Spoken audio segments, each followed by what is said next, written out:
اتفقت المجموعة الدولية لدعم سوريا عقب اجتماع في مدينة ميونخ الألمانية على خطة من 3 محاور رئيسية تتضمن تقديم مساعدات إنسانية للمناطق المحاصرة، والشروع بتطبيق هدنة وإيقاف إطلاق النار بما لا يشمل تنظيمي الدولة الإسلامية والنصرة، واستئناف مباحثات السلام بين الحكومة السورية والمعارضة. قال وزير الخارجية الأمريكي جون كيري عقب اجتماع ميونخ: أعتقد بأننا أحرزنا تقدما على الجانب الإنساني ووقف الأعمال العدائية في سوريا.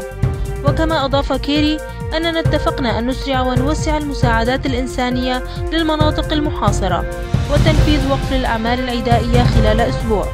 ومن جانبه أكد وزير الخارجية الروسي سيرجي لافروف على وقف الأعمال العدائية وتحضير أطر وقف إطلاق النار وإيقاف تدفق المقاتلين الأجانب إلى سوريا.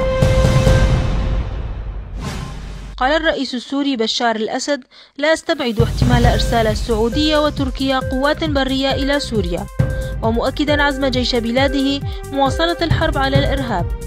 وتعهد الأسد باستعادة جميع الأراضي السورية، لكنه قال إن ذلك قد يتطلب وقتا طويلا.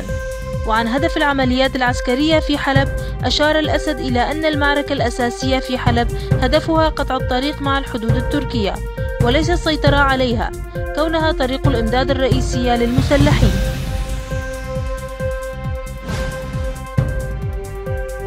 قال نائب رئيس الوزراء التركي بالتيشن أقدوغان أن ما يصل إلى 40,000 لاجئ من موجة النزوح الأخيرة قد استقروا في مخيمات داخل الأراضي السورية بمحاذاة الحدود مع تركيا، مشيرا إلى ضرورة إنشاء منطقة لتسكين المدنيين هناك.